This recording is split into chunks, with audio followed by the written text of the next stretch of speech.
God have mercy on us all. Did I screw that up? And you can get Listen Up for only $14.99. So we're just set up here at the Texas Annual Conference, Memorial Day 2023. I say that in case history pulls this out. Whatever great thing you're going to say, it may show up in history. Bishop Mike McKee, you recently retired from active service as the bishop, and now you are dean or interim or I'm the interim permanent dean at Perkins, School of Theology, which is at SMU. And so you have been along this journey and have been connected to just about every part of the United Methodist Church. And I just thought it'd be good just to catch up for a few minutes and kind of pick your brain. I think the one thing is, we're making a turn. We talked last night, disaffiliations and all that kind of stuff. I think it's interesting now to start talking about what's next. And there's some hard work we have to do. I think that'd be interesting to talk about. But as you look ahead, what are the things that you see the United Methodist Church needs to be looking to do, focusing on the work before us, based on your experience? So last night during Bishop Harvey's Episcopal address, one of the things that she had come up on the screen several times were new church starts immediately after those places where disaffiliation occurred. And I got to looking at those photographs, and I'm thinking, I just began to feel more and more hopeful as they kept playing. But it reminded me of some disaffiliations that happened in the North Texas Conference, where I was the bishop for 10 years, and some new church starts that have happened, and it's people who wanted to remain. And I'm thinking, I would like to start a church with people who've got that much joy and that much hope. And so I'm not only feeling optimistic, I'm feeling very deep hope, which I consider as a faith perspective. Mm-hmm. Optimism is just more like a psychological kind of wishful thinking. Yeah.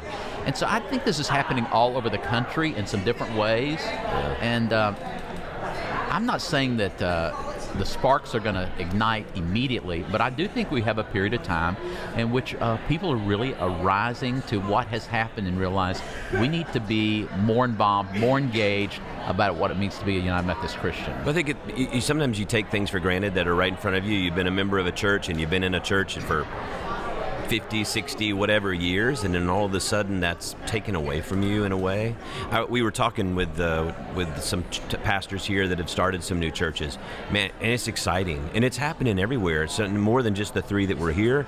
It's all over in Texas. It's happening in other conferences, I know, in the Southeast. And it is a joyful thing. I had an older minister say, well, I can't believe you'd start all these churches with a bunch of, disgruntled church members. And I was just like, I was put off by that, because that's not what's going on here. It is not. These folks are not disgruntled. They're hurt. They feel as if their church has been taken away from them in a way. But man, they're coming in. You hear these young pastors talking about their excitement, their hope. They're not expecting things to be recreated in the way that they were. It's a really innovative, exciting, I think, future for these new churches and for all of us. So, John, I almost wonder, I've been, don't give me any exams on this, but I'm very drawn to Wesley in Bristol, John Wesley in Bristol, mm-hmm. and what he did there. I sort of see that emerging. I don't know why I'm thinking that, but I see some different things that people are wanting to do in terms of ministry in the United Methodist Church, and it's like, okay, maybe we are recovering our roots during this time, and that will not be a bad thing. No, it would not be. Because we won't be counting people, we'll be actually doing ministry with people, for people, and I just think there's some very bright days ahead. So you've been involved in a lot of stuff as a bishop, a lot of the machinations of the denominations. When we start looking ahead and say, okay, what are some things we need to be focused on to do to, I think people agree. I think there's some of the folks that have left made some legitimate points about our structure of our denomination. I think it's bloated. I think it's top heavy. I think our book of discipline, we just add and add and add. It's like we almost can't function in some ways because our constitution or our book of discipline. So as you've been involved in all these things, what do you see as a few of the things that we really need to change in order to be more effective? I agree with that assessment, first of all. And as everybody remember, in the 2012 General Conference in Tampa, we did vote to sort of do the beginning of restructuring the denomination. Mm-hmm. it passed. The Judicial Council ruled it unconstitutional. And so everything we try to do, it takes a lot of time and effort to get to that point. I mean, I agree with we need to restructure. We need to remember that the discipline's really clear. It has been from the beginning of time on this, is the basic unit of the Methodist Church, whether it was the United Methodist Church, Methodist Episcopal Church, Methodist Episcopal Church South, or whatever, has always been, guess what?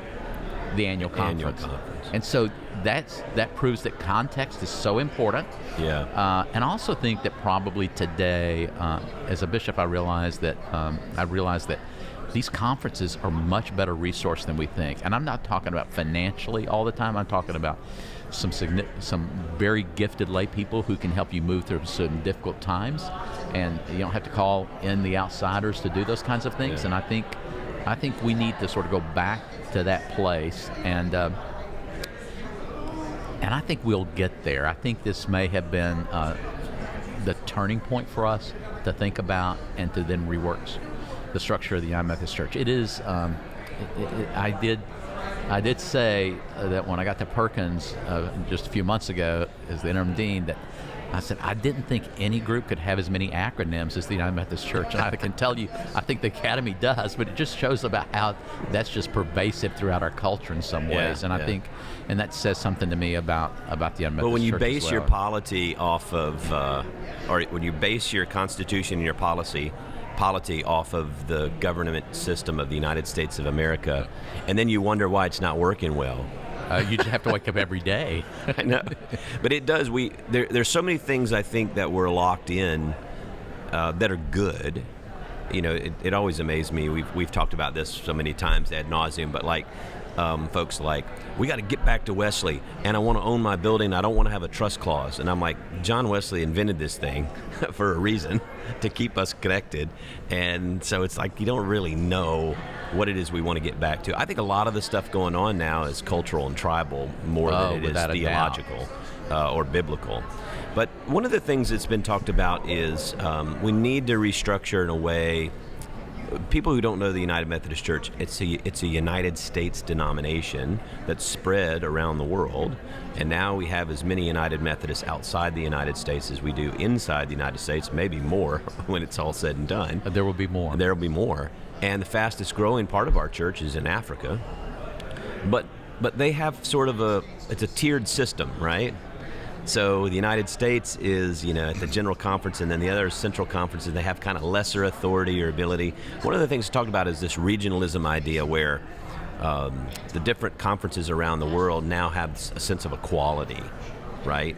And so the African delegation doesn't come for 13 days to listen to us talk 90% of the time about American what's going on stuff. in the United States. Yeah, we've had Bishop Miyambo on before, and it's just like, even stuff like the legal stuff, the trust clause, property things, it doesn't even apply in other countries because they have completely different rules. I'm wondering, and I'm not suggesting this is what we should do, but I do wonder sometimes is maybe we ought to organize like the Anglican communion has, Mm-hmm. and that is, they get together every 10 years, but they know that what we know is the Episcopal Church, it's the Anglican churches and other places, they do things a little differently, but they know that they are connected together, so they get together every 10 years.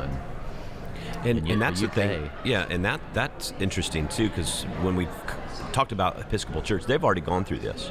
Yes. And they already have, in Houston and in many other places, they already have this sort of, we call it a one church model, where, if your context, you feel like you need to do a wedding, a same-sex wedding, do it, and other churches don't have to do anything that goes against their conscience.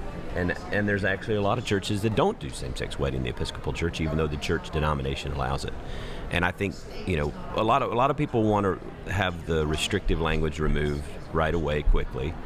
I wonder, though, if the first step is doing the regionalism, so that we're all kind of having it feels wrong to me to make African brothers and sisters vote on a unique American contextual deal.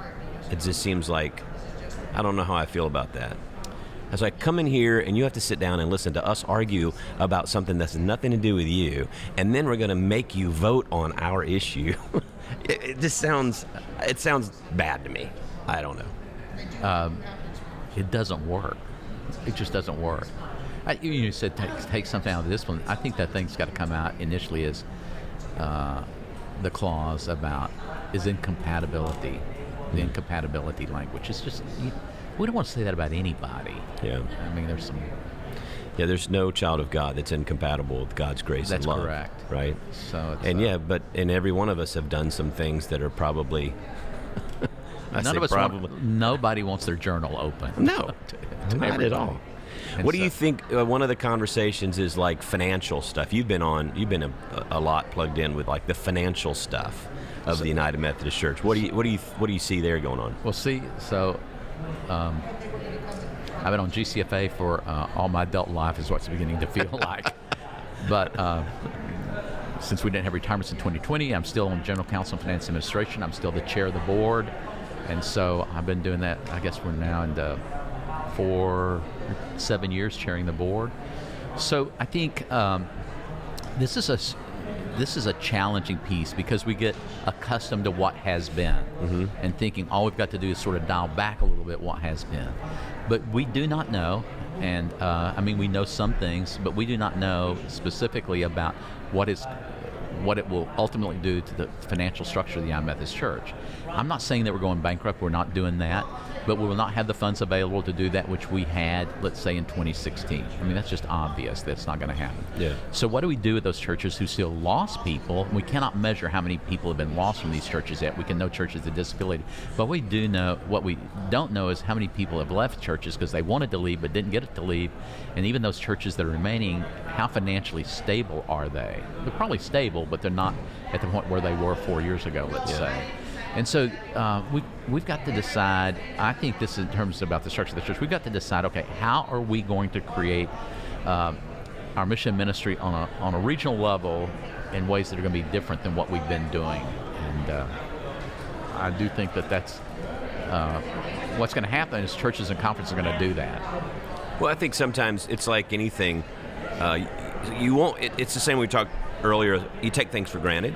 Yeah. And when you have the money, and boards and agencies and all these things, you don't ever have to do any strategic thinking about retooling because you just don't ever have to tighten your belt. Yeah. So I think there's some good things about it. I do, and they've had a couple of times in the last 20 years where they've had to do that. One was when we realized how many, what the reserves were like. Okay, let's spend some of those down, and then they've had to do it because they knew that there was going to be a less apportioned funds available. That was going to be after 2020, but we didn't have the 2020 General Conference, and we're seeing some more of that. And I know it's difficult for everybody because we all have those things we dearly love or we care about. We think it's the most important thing the church can do. But we have to learn we're going to work together, we're going to live together, we're going to do ministry together. And it's not about protecting any agency or protecting somebody's job, and I'm not for getting rid of people, make me clear about that. But when you use the word protection, you realize, okay, we're not preparing for a future when we do something like that. Yeah. And so... you don't make good decisions. Huh? You don't make good decisions. I mean, sometimes you need a little survival anxiety introduced into the system to kind of make you really deal with hard things that you just keep pushing off. Yeah. And I don't think that's a bad thing. I think it could be a really good thing. I've served on 2 boards now in the church. Of course, the General Counsel of Finance Administration, and prior to that, as a pastor of General Board of Church and Society. I know what many of the other boards do, and they do good things. So I'm not talking about people who are failing necessarily. I'm talking about the way in which we need to rethink how we're going to do this. All right, so the ladies' session's letting out, which is a good time for us to break. But tell me, you are the interim dean at SMU's Perkins School of Theology. What has surprised you being a dean at a theology school? Well, so... or I should say, what do you like the best and what do you like the least? So it's interesting. I know that school well. I mean, we have this common conversation around, and the development officer can tell you how many minutes, but how many years. I served as the chair of the executive board at Perkins for, he says it's 20. I thought it was 15 years. So yeah. I know the school well, and it's a place I dearly have a lot of respect for. Even after I graduated, I think, well, I'm through with my education, but it didn't stop there because I was privileged to be able to supervise or be the field supervisor for a dozen interns Yeah. through my ministry, and I learned as much from them as they learned from me. That being said, I have discovered that there's some very good formation going on. And that people sort of talk about all of our schools, they don't do this right, they don't do this right. I've had to tell people, even when I was chairing the board of ordained ministry, it is not the school's job to teach them how to read a balance sheet. That's why we have a residency program in ordained ministry. But I've not been significantly surprised. I've been just very grateful to what's happening. Yeah. And I think the interest of the faculty and the staff to think, okay, we know we have to pivot in some ways and do some things differently, and I think they've been very amenable to that. I mean, you just look at the Houston Galveston program at Perkins here in Houston, Texas. I mean, that is an unbelievable success story. And when I was with them at the first of the semester, I'm going, I'd like to go to school here. One of our new pastors that's coming on in one of our really innovative and creative worship communities, she graduated out of the Galveston, Houston, and wouldn't have been able to go do seminary if it had required, moving taking off to Dallas. Yeah, exactly. And that's what's happening all across the country. And I think that could be the significant part of United Methodist theological education and all of our seminaries and schools of theology is to realize we can do it that way, and we make it available to other people who'd be very, very faithful, good clergy in our conferences. Well, I appreciate you spending a few minutes with us. Exciting times. There's a lot of joy in this place. The real question is, what the hell are you doing here at all? I mean, just for Perkins? Are you like the Perkins delegate? I'm not the Perkins delegate. I'm going to speak. I'm going to speak to the conference this afternoon for 5 minutes. All right. About Perkins and thank the Texas Annual Conference and Methodist Hospital for the satellite, the hybrid program here. That's awesome. Well, man, I appreciate you and all the work. Always good to see you, man. Yeah, always good to see you, too, and may see you later this evening. Who knows? All right, buddy. Bye-bye. Well, I'm John Stevens. I'm Mike McKee. And this is Pod Have Mercy.